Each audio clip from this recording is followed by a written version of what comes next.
Te cedo la palabra. Mucho mejor.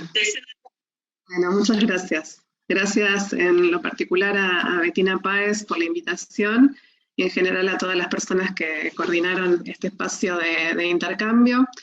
La verdad que muy interesante todo lo que han aportado hasta ahora. Me dejaron muy poco para decir, se lo comentaba en privado a Bettina, había preparado unas plaquitas para socializarlas, pero me parece innecesario porque sería bastante redundante en cuanto, digamos, a la forma de pensar la problemática en general. Coincido plenamente con todos los aportes que han realizado. Por allí Bettina me pedía desde el inicio de la organización de la capacitación que hable de mi experiencia.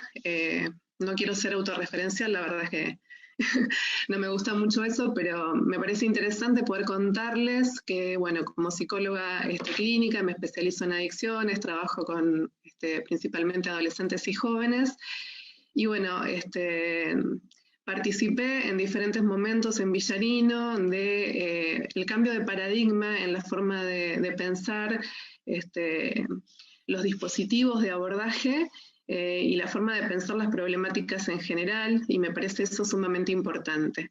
En un inicio, bueno, participé de lo que tenía que ver con el cambio de la ley de minoridad a la ley de los derechos de niños, niñas y adolescentes. Conformé el primer equipo técnico de servicios locales en Villarino Zona Sur, y bueno, con el pasar de los años, en consonancia con ese cambio, también el cambio de denominación y de formas de pensar y de abordar de lo que eran las guarderías a los centros de desarrollo infantil.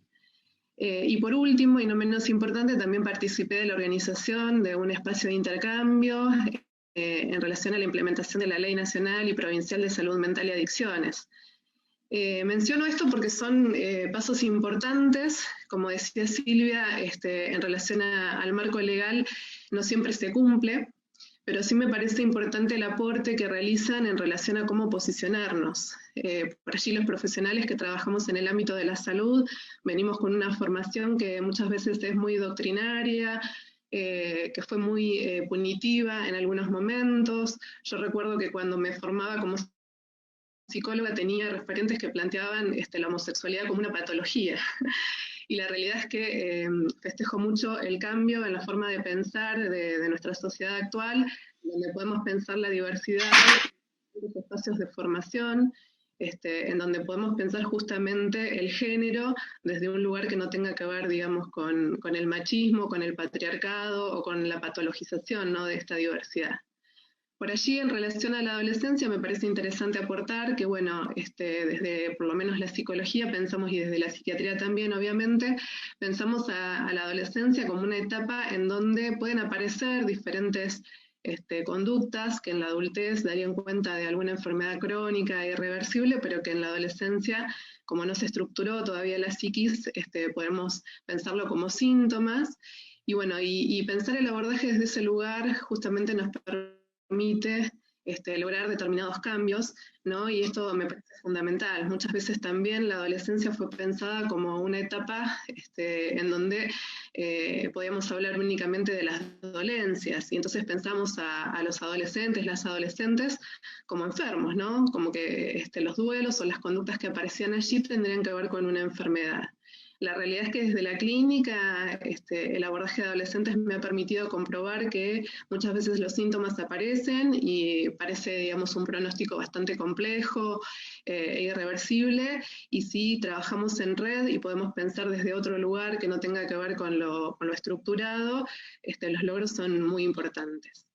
Esto en relación a la adolescencia. Coincido con Silvia en esto de pensar en la actualidad, no sé si el noviazgo, porque la realidad es que los adolescentes, las adolescentes no se identifican mucho con esta categoría, en realidad no se identifican con las categorías, y eso también es un cambio que me parece importante festejar. Y como les contaba al principio, los cambios de paradigma me parece que son sumamente importantes tenerlos en cuenta en nuestra historia, en la historia de nuestras instituciones, porque justamente hablan de la necesidad de no categorizar, de no quedarnos en un pensamiento estanco, sino todo el tiempo pensar de manera dinámica. No solo los dispositivos de abordaje, sino también las leyes. Me parece fundamental esto. Quizás el aporte que hagamos hoy dentro de unos años no tenga sentido y tengamos que repensar constantemente nuestra práctica. ¿Qué más les puedo plantear? En relación a lo vincular, me parece fundamental pensar la violencia, pensar, como decían, que no todos los hombres adictos son violentos. En la adolescencia hablamos no de adicciones, sino de consumo problemático de drogas en general, y me parece también importante empezar a pensar no solo desde las drogas, sino en relación al consumo problemático también de las redes, ¿sí? Que es una temática que creo que está completamente en vigencia, y como decía Leticia, en un contexto de pandemia, creo que el adolescente, los adolescentes en general, quedan completamente solos frente a la tecnología, frente a los medios, y en eso es fundamental que las familias, los profesionales, la sociedad en general podamos estar atentos y brindar herramientas para poder lidiar con toda esta exposición.